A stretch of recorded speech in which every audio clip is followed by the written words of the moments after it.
ಕೀರ್ತಿ, ಇವಾಗ ಯೂಟ್ಯೂಬ್ ಶುರು ಮಾಡಬೇಕು, ಯೂಟ್ಯೂಬ್ ಪ್ಲ್ಯಾಟ್ಫಾರ್ಮ್ಗೆ ಇಳಿಬೇಕು ಅನ್ನೋರು ಬಹಳಷ್ಟು ಜನ, ಬಟ್ ಅದನ್ನು ಕಂಟಿನ್ಯೂ ಮಾಡೋರು ಬಹಳ ಸಂಖ್ಯೆ ಕಡಿಮೆ. 2 ದಿನ ಮಾಡ್ತಾರೆ, 3ನೇ ದಿನಕ್ಕೆ ಅವ್ರಿಗೆ ಬೋರ್ ಆಗುತ್ತೆ, ನಿಲ್ಲಿಸ್ಬಿಡ್ತಾರೆ. ನೀವು ಸಜೆಷನ್ ಯಾರಿಗೂ ಕೊಡೋದಿಲ್ಲ, but still I am asking. So ಎಂಥವ್ರು ಯೂಟ್ಯೂಬ್ ಶುರು ಮಾಡಬೇಕು ಅಥವಾ ಸೋಷಿಯಲ್ ಮೀಡಿಯಾ ಪ್ಲ್ಯಾಟ್ಫಾರ್ಮ್ಗೆ ಎಂಟರ್ ಆಗಬೇಕು? ಸಜೆಷನ್ ಯಾರಿಗೂ ಕೊಡೋಲ್ಲ, ಆದರೂ ಕೇಳ್ತಾ ಇದ್ದೀನಿ. ನೀವು ಆಗಲೇ ಹೇಳಿದ್ರಿ ನಾನು ಯಾರಿಗೂ ಸಜೆಷನ್ ಕೊಡೋಕ್ಕೆ ಹೋಗಲ್ಲ ಅಂತ. ಅಲ್ಲ, ಸಜೆಷನ್ ಕೊಡಲೂಬಾರ್ದು ಅಂದರೆ ಯಾಕಂದ್ರೆ ನಮ್ಮದೇ ಬೇರೆ ಅವ್ರದ್ದೇ ಬೇರೆ ಇರುತ್ತಲ್ವಾ, ನಮ್ಮ ಅನುಭವ ಹೇಳ್ಕೊಬೋದು. ಬಟ್ ಓಕೆ, ಅಂದರೆ ತುಂಬ ಜನ ಆಲ್ರೆಡಿ ಮಾಡಿರೋದನ್ನ ನಿಮ್ಮ ಪ್ರೆಸೆಂಟೇಷನ್ ಸ್ಕಿಲ್ಸ್ನ ಬೇರೆ ಏನು ಮಾಡ್ಬೋದು ಅಂತ. ಅಡುಗೆ ಶೋ ಎಷ್ಟಿದೆ ಇವಾಗ, ಒಂದು 300 ಶೋ ಇಲ್ವಾ ಅಡುಗೆ ಶೋ? ಯಾಕೆ ಯಾರ್ಯಾರ್ದೋ ಒಂದು 5-6 ಜನದ ಹಿಟ್ ಆಗ್ತಿದೆ ಅಂದರೆ ಅವರ ಪ್ರೆಸೆಂಟೇಷನಿಂದ ಹಿಟ್ ಆಗ್ತಿರುತ್ತೆ. ನೀವು ಏನು ಅಡುಗೆ ಶೋ ನೋಡಿದ್ರು ಮನೇಲಿ ಚಿತ್ರಾನ್ನನೇ ಮಾಡೋದು ಅಲ್ವಾ. ಇನ್ನೊಂದು ದಿನ ಯೂಟ್ಯೂಬ್ಗೆ ನಾನು ಇವತ್ತಿದ್ದು ಮಾಡಿದೆ, ಸೋಷಿಯಲ್ ಮೀಡಿಯಲ್ಲಿ ಹಾಕ್ಕೊಳ್ಳೋಕೆ 2 ದಿನ ಏನೋ ಮೀಮೋಸ ಏನೋ ಮಾಡ್ಕೊಂಡಿರ್ತಾರೆ ಬಿಟ್ಟರೆ ಇನ್ನು ಮಿಕ್ಕಿದ ದಿನ ಚಿತ್ರಾನ್ವೇ. ಸೊ ಅಲ್ಲಿ ಪ್ರೆಸೆಂಟೇಷನ್ ಮ್ಯಾಟ್ರ್ ಆಗುತ್ತೆ, ಹೇಳೋ ರೀತಿ ಬದಲಾಗಬೇಕು. ಏನೋ ಅದರಲ್ಲಿ ಏನಾದ್ರು ಫಂಡ್ ಕೊಡ್ತೀರಾ ಮಾಡಿ, ಅಥವಾ ಏನಾದ್ರು ಇತಿಹಾಸದ ಸ್ಟೈಲಲ್ಲಿ ಹೇಳ್ತೀರಾ, ಪೌರಾಣಿಕ ಸ್ಟೈಲಲ್ಲಿ ಹೇಳ್ತೀರಾ, ಹೇಳಿ. ಸುಮ್ಮನೆ ಎಕ್ಸಾಂಪಲ್ ಕೊಡ್ತಾಯಿದ್ದೀನಿ. ಅಥವಾ ಯಾರೂ ಮಾಡಿಲ್ಲದೆ ಇರೋ ಅಡುಗೆ ಹೇಳ್ಕೊಡ್ತೀರಾ, ಹಿಂಗೆ ಹೇಳಿ. ಅಂದರೆ ನಿಮಗೆ ಒಂದು ಕಾಯಿಲೆಗೆ 100 ಜನ ಡಾಕ್ಟ್ರ್ ಇದ್ದಾರೆ ರೆಡಿ ಮಾಡೋಕ್ಕೆ. 100 ಜನರಲ್ಲಿ 100 ಡಿಫ್ರೆಂಟ್ ಟ್ಯಾಬ್ಲೆಟ್ ಕೊಡ್ತಾರೆ ನಿಮಗೆ, ಹೌದಾ ಅಲ್ವಾ? ಹಾಗಾಗಿನೇ ಅವ್ರಿಗೆ ಬಿಸ್ನೆಸ್ ಆಗ್ತಿರೋದು. ಎಲ್ಲರೂ ಒಂದೇ ಕೊಡೋಂಗಿದ್ರೆ ನಾವು ಬರ್ಕೊಂಬಿಡ್ತೀವಿ. ಈ ಸಲ ತಲೆನೋವು ಅಂತ ಹೋದಾಗ ಈ ಟ್ಯಾಬ್ಲೆಟ್ ಕೊಟ್ಟಿದ್ರು ಅಂತ ಬರ್ಕೊಂಬಿಟ್ರೆ ನಾನು ಬುದ್ಧಿವಂತ, ನಾನು ನೆಕ್ಸ್ಟ್ ಟೈಮ್ ತಲೆನೋವು ಬಂದಾಗ ಹೋಗೋದೇ ಬೇಡ ಅವ್ರ ಹತ್ರ. ಒಂದು 5 ಜನದ ಹತ್ರ ಹೋದಾಗ 5 ವೆರೈಟಿ ಇದು ಕೊಟ್ಟಾಗ ಅವರು ಯಾವ್ದು ಬೇಗ ವಾಸಿ ಆಗಿದೆ ಅಂತ ನೋಡ್ಬಿಟ್ಟು ಅದನ್ನು ನೋಡ್ತೀವಲ್ವಾ. ಯಾವ ಡಾಕ್ಟರ್ ಹತ್ರ ಬೇಗ ವಾಸಿ ಆಯಿತು ನೆಕ್ಸ್ಟ್ ಅಲ್ಲಿಗೆ ಹೋಗ್ತೀವಿ. ಸೊ ನಿಮ್ಮ ವೆರೈಟಿ ಚೇಂಜ್ ಮಾಡ್ಕೊ. ಪ್ರೆಸೆಂಟೇಷನ್ ತುಂಬ ಮ್ಯಾಟ್ರ್ ಆಗುತ್ತೆ. ನಿಮ್ಮ ರಿಸರ್ಚ್ ತುಂಬ ಇಂಪಾರ್ಟೆಂಟ್ ಇರಬೇಕು. ಆಲ್ರೆಡಿ ಎಲ್ಲ ಹೇಳಿರೋದನ್ನೇ ನೀನು ಹೇಳೋಂಗೆ ನಿನ್ನ ಚಾನಲ್ ನಾನು ಯಾಕೆ ಗುರು ನೋಡಬೇಕು, ಅಥವಾ ನೀನು ಸಖತ್ತಾಗಿರ್ಬೇಕು ನೋಡೋಕ್ಕೆ. ಅವಾಗ ನಾನು ನೋಡ್ತೀನಪ್ಪ ಹುಡುಗಾಗಿ, ಇಲ್ಲದೆ ಸಾಧ್ಯವೇ ಇಲ್ಲ, ನಾನು ನೋಡಲ್ಲ. ಹಾಗೆ ಮಜಾ ಕೊಡು ಏನಾದರೂ, ಅಥವಾ ಹೇಳೋ ರೀತಿ ಬದಲಾವಣೆ ಮಾಡ್ಕೊಳ್ಳಿ. ಸ್ಟೋರಿ ಟೆಲ್ಲಿಂಗ್ ಬೇರೆ ರೀತಿ ಇರುತ್ತೆ. ಹೌದು, ಪ್ರೆಸೆಂಟೇಷನ್ ಅಷ್ಟೇ ಮ್ಯಾಟ್ರ್. ನ್ಯೂಸ್ ಚಾನಲ್ ಎಕ್ಸಾಂಪಲ್ ತೊಗೊಂಡ್ರೆ ಒಂದೇ ನ್ಯೂಸ್ನ 5 ಚಾನಲಲ್ಲಿ ಬೇರೆ ಥರ ಹೇಳಲ್ವಾ. ಅವರು ಕೆಲವರು ಆ್ಯಂಕರ್ಸ್ಗೋಸ್ಕರ ನೋಡ್ತಾರೆ, ಕೆಲವರು ಪ್ರೆಸೆಂಟೇಷನ್ಗೆ ನೋಡ್ತಾರೆ, ಕೆಲವರು ಕಂಟೆಂಟಿಗೆ ನೋಡ್ತಾರೆ. ಅಟ್ಲೀಸ್ಟ್ ಆ 3 ಬೇರೆ ಬೇರೆ ಥರ ಕೊಡಲೇಬೇಕು ನೀವು.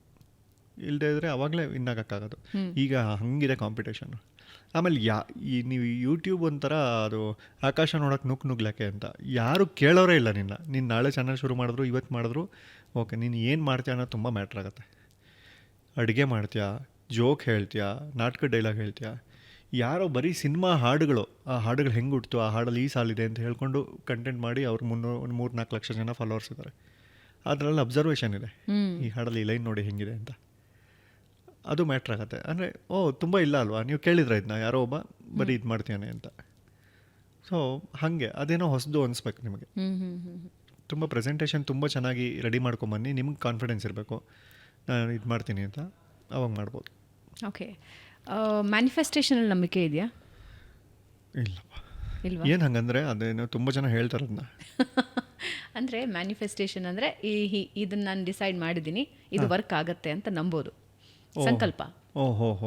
ಹಂಗೆ ಇಲ್ಲ ನಿಮ್ಮ ಲೈಫ್ ಹಂಗ? ನಾನು ಬಿಲೀವರಾ ನೀವು? ನಂಗೆ ತುಂಬ ಸಡನ್ ಆಗಿ ಏನೋ ಅನ್ಸುತ್ತೆ, ಅದು ತುಂಬ ಕಾನ್ಫಿಡೆನ್ಸ್ ಬಂದರೆ ಮಾಡ್ತೀನಿ. ಅಂದರೆ ಈಗ ಹೇಳಿರಲ್ಲ ನೀವು, ನಿಮ್ಮ ಡೆಸ್ಟಿನೇಷನ್ ಏನು, ಹಂಗೆ ಆತ ಮುಂದಕ್ಕೆ ಏನಾಗಬೇಕು ಅನ್ನೋ ನಂಗೆ ಗೊತ್ತಿಲ್ಲ. ಏನಾಗಬೇಕು ಅದೆಲ್ಲ ಚಿಕ್ಕ ವಯಸ್ಸಲ್ಲಿದ್ದರೆ ಚಂದ, ನಾನು ಪೊಲೀಸ್ ಆಗಬೇಕು, ಏರೋಪ್ಲೇನ್ ಪೈಲಟ್ ಆಗಬೇಕು ಅಂದ್ಬಿಡೋದು ನಾವೆಲ್ಲ. ಅವಾಗ ನಮ್ಗೆ ಯಾವ ಡ್ಯಾಶು ಗೊತ್ತಿರಲ್ಲ, ಈಚೆ ಬಂದರೆ 2 ರೂಪಾಯಿ ಇರಲ್ಲ ಜೋಬಲ್ಲಿ. ಪೈಲಟ್ ಆಗಬೇಕು ಅಂದ್ಬಿಟ್ಟಿದ್ದೆ 7ನೇ ಕ್ಲಾಸಲ್ಲಿ. ನಾನು ಏರ್ಪೋರ್ಟ್ ನೋಡಿದ್ದೆ ಮೊನ್ನೆ ಡಿಗ್ರಿ ಮುಗಿದ್ಮೇಲೆ. 7ನೇ ಕ್ಲಾಸಲ್ಲಿ ಏರ್ಪೋರ್ಟ್ ಅಂದ್ಕೊಂಡು ನಾನು ಪೈಲಟ್ ಅಂದವನು ಏರ್ಪೋರ್ಟ್ಗೆ ಹೋಗಿಲ್ಲ ನಾನು, ಇಮ್ಯಾಜಿನ್ ಡಿಗ್ರಿ ಮುಗಿಯೋವರೆಗೂ. ಹಂಗೆ ಮ್ಯಾನಿಫೆಸ್ಟ್ ಮಾಡಿದ್ರೆ ಅದ್ರ ಬಗ್ಗೆ ಹೋರಾಡಬೇಕಾಯ್ತಲ್ವ ನಾನು. ಸೊ ಹಂಗೆ ಇಲ್ಲ, ನನಗಂತೂ ಇಲ್ಲ ಹಂಗೆ. ಬಟ್ ಅದಕ್ಕೆ ಟೈಮ್ ಇಲ್ಲ ನಿಮಗೆ. ಈಗ ಒಂದು 30-40 ವರ್ಷ ಎಲ್ಲ ಆದಮೇಲೆ ನೀವು ಇವಾಗಲೂ ಏನೋ ಮಾಡ್ತೀವಿ ಅಂತ ಏನಾದ್ರು ಅಂದ್ಕೊಂಡ್ರೆ ಅದಕ್ಕೆ ಇಮ್ಮಿಡಿಯೇಟ್ ನೀವು ಗುರಿ ಸಾಧಿಸೋವರೆಗೂ ಕೂತ್ಕೋಬೇಕು, ಅದ್ರ ಬಗ್ಗೆನೇ ಕೆಲಸ ಮಾಡ್ಕೊಂಡಿರ್ಬೇಕು. ಹಾಗೆ ನನಗೆ ಈಗ ಆ್ಯಂಕರ್ ಆಗಬೇಕು ಅಂತ ಒಂದು ಸಣ್ಣ ಆಸೆ ಇತ್ತು ಅಷ್ಟೇ. ಅದು ಮ್ಯಾನಿಫೆಸ್ಟೇಷನ್ ಅಂತ ಹೇಳೋಕ್ಕಾಗಲ್ಲ. ನನಗೆ ತುಂಬ ಇದ್ದಿದ್ದು ಎಲ್ಲವನ್ನೂ ಎಕ್ಸ್ಪ್ಲೋರ್ ಮಾಡಬೇಕು ಅಂತ. ಜೀವನ ಚಿಕ್ಕದು, ಒಂದು ಸರ್ಕಲ್ಲು ಯಾವುದೋ ಸೌತ್ ಎಂಡ್ ಸರ್ಕಲಲ್ಲಿ ಇರೋದ್ರ ಬದಲು ನಾರ್ತ್ಗೂ ಹೋಗು, ಈಸ್ಟ್ಗೂ ಬಾ, ಮೆಜೆಸ್ಟಿಕಲ್ಲಿ ಏನಿದೆ ನೋಡು, ರಾಜಾಜಿನಗರ್ಗೆ ಹೋಗು, ಮಲ್ಲೇಶ್ವರಂಗೆ ಹೋಗು, ಎಲ್ಲೆಲ್ಲೂ ಏನೇನಿದೆ ಅಂತ ಏನೇನೋ ನೋಡ್ಕೊಂಬಂದ್ಬಿಡ್ಬೇಕು ಅಂತ. ಅದರ ಸಣ್ಣ ಇನ್ನೊಂದು ಅರ್ಧ ನಮಗೆ ಯಾವ್ಯಾವ ಸೆಲೆಬ್ರಿಟೀಸ್ ಗೊತ್ತೋ ಅವ್ರಿಗೆಲ್ಲರಿಗೂ ನಾವು ಗೊತ್ತಿರಬೇಕು ಅಂತ. ನೀವು ಹಂಗೆ ಬೆಳೆದು ಬಿಡಬೇಕು. ಓಕೆ ಅಲ್ವಾ? ಅವ್ರಿಗೂ ನನ್ನ ಹೆಸರು ಗೊತ್ತಂತೆ ಅಷ್ಟೇ. ಅದಕ್ಕಿಂತ ದೊಡ್ಡ ಸಾಧನೆ ಏನೇನಿದೆ. ಬಟ್ ಒಳ್ಳೆ ರೀತಿಯಲ್ಲಿ ಬೆಳೆದ್ರೆ ಆಗೋಯ್ತು. ಇಲ್ಲ ನಮ್ಮ ಕುಟುಂಬಕ್ಕೂ ಅಂದ್ಕೊಂಡು ಹಂಗಲ್ಲ ಹೇಳಿ ನಾನು ಆ ಥರ. ರೈಟ್. ಇವಾಗಲೇ ನಿಮ್ಮ ಗೋಲ್ ಹೇಳಿಬಿಟ್ಟಿದ್ದೀರಾ. But another 5 years Keerthi plannings ಏನು? ಅನದರ್ 5 years ಕೀರ್ತಿ ಪ್ಲಾನಿಂಗ್ ಗೊತ್ತಿಲ್ಲ. ಕೋವಿಡ್ ಬಂದ್ಬಿಟ್ರೆ ಏನು ಮಾಡೋದು ಇನ್ನು ಮುಂದಿನ ತಿಂಗಳು? ಬರ್ದೇ ಇರಲಿ. ತುಂಬ ಮುಂದಕ್ಕೆ ಹೋಗ್ಬಿಟ್ರಿ ನೀವು. ಇಲ್ಲ ಸೀರಿಯಸ್ಲಿ ನನಗೆ ಐಡಿಯಾನೇ ಇಲ್ಲ ಅದೆಲ್ಲ. ನನಗೆ ನಮ್ಮ ಚಾನಲಲ್ಲಿ ಅಟ್ಲೀಸ್ಟು ಪ್ರತಿ ವಾರ ಒಂದು ಇಂಟರ್ವ್ಯೂ ಹೋಗೋಷ್ಟು ನನಗೆ ಶಕ್ತಿ ಬರಬೇಕು. ಹಾಗಾದ್ರೆ ಎಷ್ಟು ದಿನಕ್ಕೊಂದ್ಸಲ ನಿಮ್ದು ಇಂಟರ್ವ್ಯೂ? ಹಂಗಿಲ್ವೇ ಇಲ್ಲ ನಾನು ಆ ಥರ. ನಾಟ್ ಲೈಕ್ 15 days ಒಂದ್ಸಲನೂ ಅಂತಲ್ಲ, ಯಾವಾಗ ರೆಡಿ ಆಗುತ್ತೆ ಅವಾಗ. ಅಷ್ಟು ಹಂಗಾಗ್ತಾ ಇದ್ದೀನಿ. ಅದು ರೆಗ್ಯುಲರಾಗಿ ಕೊಡಬೇಕು. ಜನರ ಹತ್ರ ತುಂಬ ಬೈಸ್ಕೊಂಡಿದ್ದೀನಿ ಆ ವಿಚಾರದಲ್ಲಿ. ನಾನು ಜನರಿಗೆ ಸಾರಿ ಕೇಳ್ತೀನಿ. ಅದು ಹೌದು, ಅದೊಂಥರ ಹಿತಕರ ಹಿಂಸೆ. ಅವ್ರು ಹೇಳೋದು ಏಯ್ ವಾರ ಆಗಕ್ಕೆ ಏನು ರೋಗ ನಿಂಗೆ ಅಂತಾರೆ. ಕೋಪನೇ ಬರಲ್ಲ. ಕಾಯ್ತಿದ್ದಾನೆ ಗುರು, ಯಾರೋ ಇಬ್ಬರು ಕಾಯ್ತಿದ್ದಾರೆ ಅನ್ನೋದು ಖುಷಿ ಅಲ್ಲ. ಸೊ ಹಂಗಂದ್ಬಿಟ್ಟು ಅವರಿಗೋಸ್ಕರ ಕೂತ್ಕೊಂಡು ಯಾರನ್ನೋ ಕರೆದು ಸುಮ್ಮನೆ ಏನೋ ಫಿಲ್ಲರಾಗಿ ಮಾಡಬಾರ್ದು ಅಂತ. ಬಟ್ ಕರೆದು ಮಾತಾಡ್ಸೋಕ್ಕೆ ತುಂಬ ಜನ ಇದ್ದಾರೆ. ಅವ್ರ ಬಗ್ಗೆ ರಿಸರ್ಚ್ ಮಾಡೋಕ್ಕೆ ಮನಸ್ಥಿತಿ ಚೆನ್ನಾಗಿರ್ಬೇಕಲ್ವಾ, ಮೆಂಟಲಿ ರೆಡಿ ಇರಬೇಕು.